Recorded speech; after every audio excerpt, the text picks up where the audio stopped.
Hello hello hello.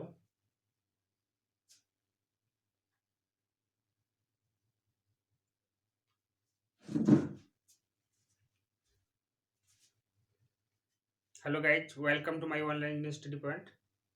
मैं राम कुमार। चलिए आज हम लोग पढ़ेंगे एक विशेष चैप्टर, व्यक्तिक विभिन्नता। और इस चैप्टर से एक से दो प्रश्न पूछे जाते हैं। आज हम लोग सब्जेक्टिव के साथ साथ ऑब्जेक्टिव प्रश्नों को भी देखेंगे और प्रीवियस ईयर में पूछे गए प्रश्नों का भी हम लोग अध्ययन करेंगे। और प्रीवियस ईयर पर बेस्ट जो प्रश्न कुछ है उसको भी आज हम लोग सॉल्व करेंगे। चैप्टर क्या है? व्यक्तिक विभिन्नता।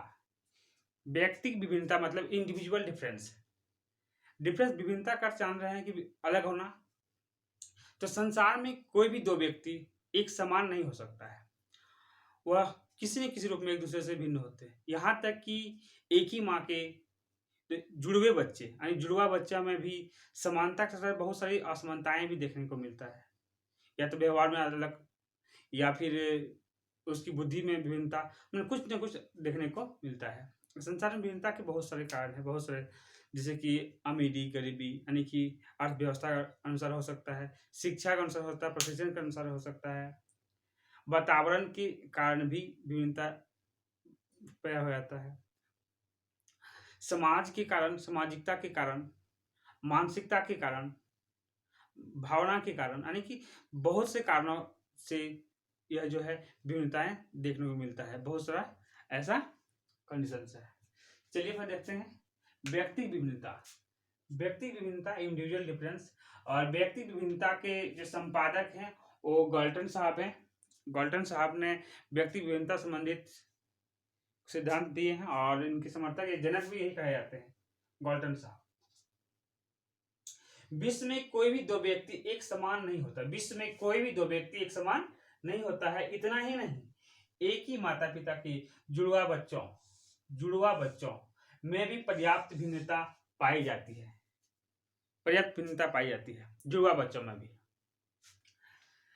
प्रत्येक व्यक्ति में शारीरिक, मानसिक, संवेगात्मक एवं सामाजिक लक्षण होते हैं जिसके आधार पर वे अन्य व्यक्तियों से भिन्न होते हैं। यानी कि शारीरिक, कोई व्यक्ति शारीरिक रूप से हष्ट पुष्ट तंदुरुस्त हो सकते हैं, कोई कमजोर हो सकते हैं। शारीरिक रूप से कोई मोटे हो सकते हैं, कोई नाटे हो सकते हैं, कोई पतले हो सकते हैं, कोई विकलांग व्यक्ति भी हो सकते हैं। यानी शारीरिक रूप से भी एक दूसरे से इंसान भिन्न होते हैं। दूसरा है मानसिक। मानसिक के अंतर्गत कुछ मनुष्य प्रतिभाशाली होते हैं, तीक्ष्ण बुद्धि के होते हैं, तो कुछ व्यक्ति जो है, कुछ मनुष्य जो है बहुत मूढ़ बुद्धि के होते हैं। मूढ़ बुद्धि का अर्थ है कि मंद बुद्धि, जिसको एक काम को करने के लिए कई बार प्रयास करना पड़ता है, या फिर एक शब्द को एक बार बताए हुए कामों को कर नहीं पाता, समझ नहीं पाता, और मूढ़ बुद्धि के अंतर्गत आता है। कुछ सामान्य बुद्धि के होते हैं। तो ये हो गया मानसिक विभिन्नता के कारण। तीसरा है संवेगात्मक। संवेगात्मक विभिन्नता, संवेग मतलब इमोशंस। पिछले चैप्टर में हम लोगों ने संवेग चैप्टर में पढ़ा था कि संवेग के अंतर्गत क्या क्या आता है, जैसे कि हंसना, रोना, गुस्सा करना, मतलब ये संवेग के अंदर इमोशंस हैं। तो कुछ व्यक्ति ऐसे होते हैं जो क्रूरतापूर्ण होते हैं, मतलब बहुत जल्दी गुस्सा कर जाना, झगड़ा, किसी दूसरे से झगड़ा लड़ जाना, ये सब क्या है? तो ये संवेग का एक प्रकार है। कुछ व्यक्ति हैं कि छोटे मोटे घटनाओं में भी बहुत विचलित हो जाते हैं, बहुत ज्यादा इमोशन पर प्रभाव पड़ता है। तो संवेगात्मक रूप से भी बहुत भिन्नता देखने को मिलती है। कुछ लोग ऐसे भी देखने को मिलता है जो संवेगात्मक रूप से काफी मजबूत होते हैं। जैसे हम लोग उदाहरण के रूप में ले सकते हैं सरदार वल्लभ भाई पटेल। सरदार वल्लभ भाई पटेल संवेगात्मक रूप से काफी मजबूत माने जाते थे, जिस कारण से उसको लौह पुरुष नाम पड़ा था। एक छोटा सा उसके बारे में बताते हैं, छोटी सी घटना। उसकी पत्नी काफी बीमार थी और वह वकालत करने चले गए थे। बीमार थी और मुंबई में किसी हॉस्पिटल में भर्ती थी, क्योंकि उसको कैंसर हो गया था, उसका ऑपरेशन होना था। लेकिन जो सरदार वल्लभ भाई पटेल साहब हैं, एक मुवक्किल, अगर वह सजा सुनाने नहीं जाते, यदि वह वहाँ पे उसकी कोर्ट में उसका वकालत करने अगर नहीं जाते, तो उसको फांसी की सजा हो सकती थी, ऐसा कंडीशन था। और उसको सुबह पता चला कि उसकी पत्नी की डेथ भी हो गई है, फिर भी वे कोलकाता उच्च न्यायालय में गए और उस मुवक्किल की जान बचाई। यह जानते हुए कि उसकी पत्नी डेथ हो चुका है, पत्नी का डेथ हो चुका है, उसके बाद तब उन्होंने फिर वहाँ से अपने पत्नी की हानि की रवाना हुए मुंबई बाद में। तो कुछ लोग संवेगात्मक दृष्टि से काफ़ी मजबूत होते हैं। ये हम उदाहरण के तौर पे एक बताया कि संवेगात्मक दृष्टि से कुछ लोग काफ़ी मजबूत होते हैं, कुछ लोग काफ़ी इसमें देखा जाता है संवेग की दृष्टि से। तो इसमें भी कुछ अंतर लड़कों में और लड़कियों में भी देखने को मिलता है कि लड़का में संवेगात्मक रूप से थोड़ा-सा क्रूरतापन, गुस्सा या झगड़ालूपन थोड़ा-सा ज़्यादा होता है। झगड़ा मारपीट कर लेना ये सब आम बात है। लड़कियों में थोड़ा-सा कम होता है। सामाजिक लक्षण, सामाजिक लक्षण अगर बच्चा या कोई भी बच्चा, कोई भी शिक्षार्थी एक अच्छे समाज में पलते हैं, बढ़ते हैं, तो उसमें अच्छा गुण आना स्वाभाविक बात है। लेकिन वही बच्चा एक दूसरा बच्चा अगर बुरे समाज में पल रहे हैं, बढ़ रहे हैं, तो उसमें बुराई का गुण आना स्वाभाविक है, माने ऐसा देखा जाता है। समाज के अंदर और भी जैसे कि अलग संस्कृति में रह रहा, अलग संस्कृति में दो भाई अलग-अलग संस्कृति में पल बढ़ के बड़ा होते हैं, तो दोनों में बहुत सारी विभिन्नताएं देखने को मिलती है।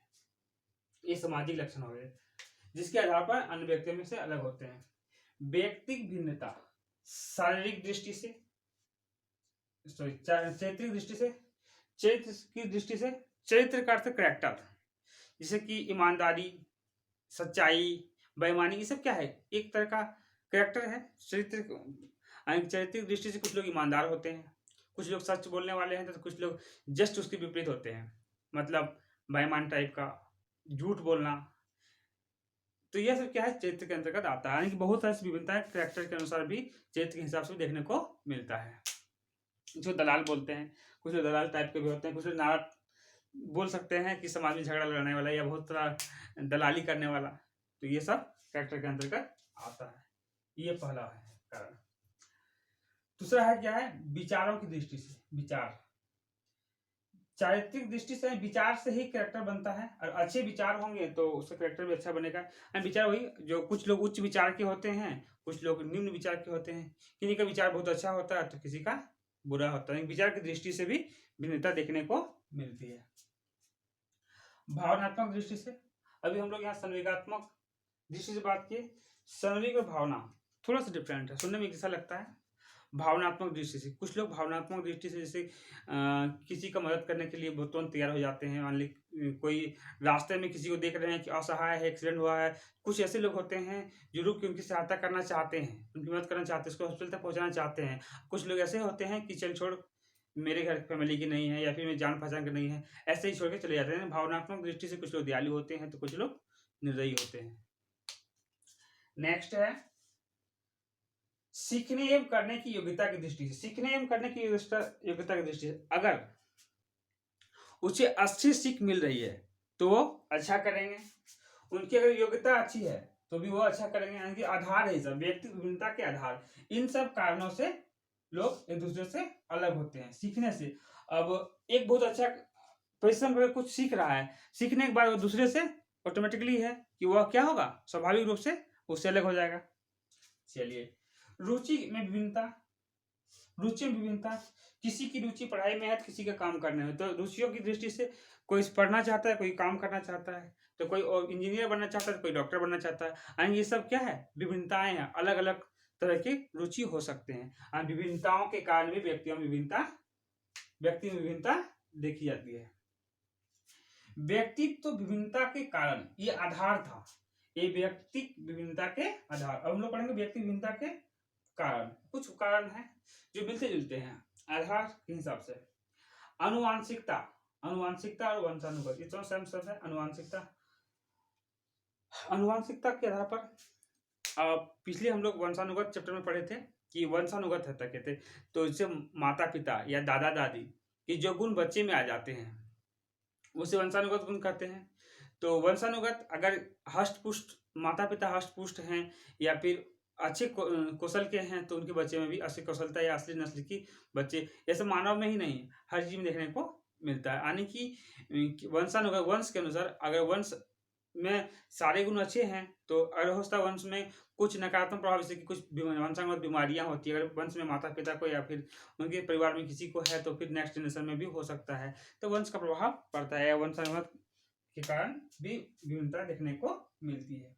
वातावरण, वातावरण वही अच्छा वातावरण में पलेंगे बढ़ेंगे रहेंगे तो अच्छा चीज को सीखे ग्रहण करेंगे, और वातावरण ही गलत होगा तो फिर बच्चे गलत चीज को सीखेंगे। नेक्स्ट आयु, आयु के अनुसार अब कोई 5 साल की बच्ची और किसी 25 साल के लड़के से हम लोग तुलना नहीं कर सकते हैं, क्योंकि 25 साल का और 5 साल की आयु में विभिन्नता है, तो उसकी सोच में विभिन्नता होगी, उसके शारीरिक बनावट में विभिन्नता होगी, और कार्य भी वो विभिन्न तरह से करेंगे, यानी कि विभिन्नता देखने को मिलती है समाज में। आयु के अकॉर्डिंग भी, आयु के कारण भी विभिन्नता देखने को मिलती है। आर्थिक स्थिति, आर्थिक स्थिति वही, कोई गरीबी झेल रहा है तो कोई अमीरी में पल रहा है, तो अमीर व्यक्ति, एक अमीर व्यक्ति और एक गरीब व्यक्ति का रहन सहन खान पान में बहुत सारा अंतर देखने को मिलता है, तो आर्थिक स्थिति भी विभिन्नता के यानी कि भिन्नता के कारण है, व्यक्तिगत भिन्नता के कारण है। नेक्स्ट पॉइंट है, ये हो गया अनुवांशिकता, दूसरा वातावरण, आयु, आर्थिक स्थिति। अब है नेक्स्ट परिपक्वता, मैच्योरिटी। आयु और मैच्योरिटी मिलता जुलता शब्द है। आयु, आयु से हमारी उम्र बढ़ती है तो हमारे अंदर मैच्योरिटी भी बढ़ता है, हम मैच्योर होते जाते हैं, और हम अगर मैच्योर होते जाते हैं तो जो कम एज के बालक हैं, कम आयु के हैं, उसमें परिपक्वता कम देखने को मिलती है, और एक मैच्योर व्यक्ति में परिपक्वता देखने को ज़्यादा मिलता है, वो किसी भी कार्य को अच्छी ढंग से कर सकते हैं, परिपक्व तरीके से कर सकते हैं, क्योंकि वो मैच्योर्ड है। तो मैच्योरिटी के अनुसार से भी, परिपक्वता के अनुसार भी विभिन्नता देखने को मिलती है। प्रशिक्षण, प्रशिक्षण वही ट्रेनिंग, इनसे पहले भी चर्चा की, ट्रेनिंग सीखने सिखाने योग्यता आधार, तो वही ट्रेनिंग है। अगर ट्रेनिंग अच्छा मिले, प्रशिक्षण अच्छा मिले तो अच्छा कार्य करेगा, और ट्रेनिंग अच्छा ना मिले तो अच्छा कार्य नहीं कर पाएंगे, तो यह है ट्रेनिंग प्रशिक्षण। विद्यालय संबंधित, विद्यालय संबंधित विभिन्नता है, कुछ बच्चे सरकारी स्कूलों में पढ़ते हैं, एनसीईआरटी की बुक्स की पढ़ते हैं, कुछ बच्चे प्राइवेट स्कूलों में पढ़ते हैं, दोनों की शिक्षा रहन सहन कल्चरल स्कूल में भी बहुत विभिन्नता देखने को मिलता है, जिनसे उस बच्चों में विभिन्नता पैदा हो जाती है, क्योंकि एक सरकारी स्कूल का बच्चा और एक प्राइवेट स्कूल का बच्चा, दोनों के रहन सहन में काफ़ी अंतर देखने को मिल जाता है। कुछ कारण से है कि उनसे वैसा सिखाया जाता है जो सरकारी स्कूल में नहीं सिखाया जा रहा है, या जो सरकारी स्कूल में सिखाया जा रहा है वो फिर किसी सीबीएसई या किसी अन्य बोर्ड के बच्चों को नहीं सिखाया जा रहा है, तो ये सब विभिन्नताएं देखने को मिलती है। लिंग एवं भेद, ये तो एकदम प्रमुख कारण है विभिन्नता का, लिंग, क्योंकि शारीरिक दृष्टि से एक लड़की और एक लड़का में बहुत सारी विभिन्नताएं देखने को मिलती है, तो लिंग में विभिन्नता। रूढ़िवादिता भी कुछ कारण है, अब कुछ कार्यों को हम लोग रूढ़िवादिता के अंतर्गत आते हैं लिंग के माध्यम से, कि ये काम स्त्रियों का है, ये लड़की घर में खाना बनाना लड़कियों का काम है, एक परंपरा का धारणा बनी हुई, ऐसा नहीं है किसी किताब में कहीं लिखा हुआ, ऐसा कुछ नहीं है, बस एक परंपरा बनी चली आ रही है कि लड़कियां घर की खाना बनाएगी तो फिर लड़के बाहर का काम करेंगे, तो ये सब विभिन्नता देखने को मिलती है, ऐसा कुछ है नहीं। चलिए नेक्स्ट देखते हैं। नेक्स्ट है फ्रेयर, एक मनोवैज्ञानिक है फ्रेयर। फ्रेयर के अनुसार व्यक्तित्व के 4 प्रकार हैं। फ्रेयर के अनुसार व्यक्तित्व के 4 प्रकार हैं, तो कौन कौन से प्रकार है? एक है मिलनसार, एकांतरी, सुस्त और मिश्रित। मिलनसार, मिलनसार का अर्थ है कि मिल के रहना, मिलजुल के रहना। कुछ व्यक्ति ऐसे होते हैं जो किसी भी समाज में, किसी भी संगति में जाते हैं, वो अपने आप को वहां आत्मसात कर लेते हैं, एडजस्ट कर लेते हैं। मिलनसार, ये किसी के साथ मिलजुल के रहते हैं, मिल जाते हैं। दूसरा एकांतरी, कुछ लोग ऐसे होते हैं कि समाज के अंदर रहने के बाद भी वो एकांत रहना पसंद करते हैं, उसको किसी से कोई मतलब नहीं है, एकांत रहेंगे, एकांतरी। तीसरा है सुस्त, कुछ व्यक्ति सुस्त होते हैं, कुछ मंद गति के, तो कोई तीव्र गति के होते हैं, यानी कि सुस्त। और तीसरा चौथा है मिश्रित या अन्य। मिश्रित के अंतर्गत आ जाएगा, उसको किसी भी कल्चर में भी ले जाया जाए, अगर इंडिया के व्यक्ति इसको पाकिस्तान ले जाएंगे, अमेरिका ले जाएंगे, या किसी अन्य कंट्री में भी ले जाएंगे, तो वह उनके साथ भी एडजस्टमेंट बहुत अच्छे तरीके से कर लेंगे और रह लेंगे, वो मिश्रित व्यक्ति या अन्य व्यक्ति के अंतर्गत आता है। तो फ्रेयर के अनुसार व्यक्तित्व के 4 प्रकार है, फ्रेयर के अनुसार व्यक्तित्व के 4 प्रकार है। यंग महोदय, यंग महोदय के अनुसार व्यक्तित्व 3 प्रकार के हैं। यंग महोदय के अनुसार व्यक्तित्व के कितना प्रकार हैं? 3 प्रकार हैं। व्यक्तित्व का अर्थ होता है एक तरह से पर्सनैलिटी, पर्सनैलिटी। एक होता है इंटरनल पर्सनैलिटी, एक एक्सटर्नल होता है, मतलब एक अंतर्मुखी, एक बहिर्मुखी, और एक होता है उभयमुखी, जिसमें दोनों गुण पाया जाता है। अंतर्मुखी मतलब इंटरनल गुण कैसा है, उसमें सोचने समझने या किसी कार्य को करने की क्षमता कैसा है, उसका अंदर पर्सनैलिटी कैसा है। जब बहिर्मुखी मतलब बॉडी स्ट्रक्चर, बाहरी दिखावट, ये हो गया बहिर्मुखी, और एक है उभयमुखी, जिसमें दोनों गुण मौजूद होते हैं। यानी यंग महोदय के अनुसार व्यक्तित्व के 3 गुण हैं। स्किनर, एक मनोविज्ञानी स्किनर है, इनका मानना है कि बालकों या लड़कों में शारीरिक कार्य करने की क्षमता अधिक होती है। स्किनर महोदय का कहना है, स्किनर मनोवैज्ञानिक जो था, उनका मानना है कि लड़कों में शारीरिक कार्य करने की क्षमता अधिक होती है, और जबकि लड़कियों में स्मृति, याददाश्त शक्ति परवर होती है या परखर होती है, लड़की गणित एवं विज्ञान में आगे रहता है, जबकि लड़कियां भाषा एवं सुंदर लेखन में आगे रहती है। स्किनर महोदय का मानना है। यह किसका मानना है? स्किनर महोदय का मानना है। तो ऐसा ये गुण देखने को सामान्यतः अब नहीं मिलता है। ठीक है, जैसे जरूरी नहीं है कि लड़के पढ़ने में गणित मैथ में तेज होंगे, लड़कियां कमजोर होगी, जरूरी नहीं है। लेकिन स्किनर महोदय का मानना है कि लड़के गणित और विज्ञान में आगे रहता है, जबकि लड़कियां भाषा एवं सुंदर लेखन में आगे रहती है।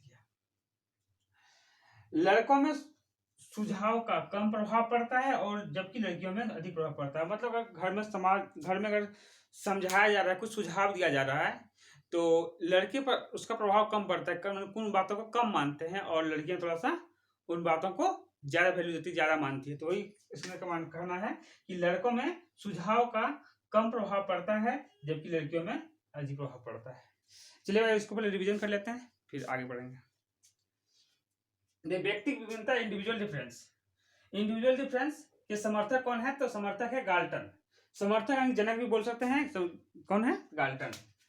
विश्व में कोई दो व्यक्ति एक समान नहीं होता। इतना ही नहीं कि माता पिता के जुड़वा बच्चों में भी पर्याप्त भिन्नता पाई जाती है। प्रत्येक व्यक्ति में शारीरिक, मानसिक, संवेगात्मक एवं सामाजिक लक्षण होते हैं, जिनके आधार पर अन्य व्यक्तियों से अलग होते हैं। व्यक्ति भिन्नता के आधार कौन कौन से हैं? चलिए रिवीजन फटाफट करते हैं। चारित्रिक दृष्टि से, विचारों की दृष्टि से, भावात्मक दृष्टि से, सीखने एवं करने की योग्यता की दृष्टि से, और एक है रुचियों एवं विभिन्नता की दृष्टि से। व्यक्ति भिन्नता के कारण, चलिए इसका रिवीजन कर लेते हैं।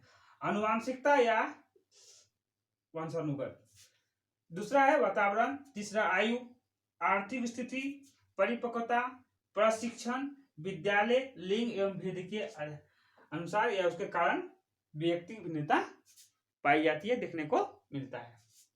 प्रेयर के अनुसार व्यक्तित्व के 4 प्रकार हैं: मिलनसार, एकांतरी, सुस्त और मिश्रित।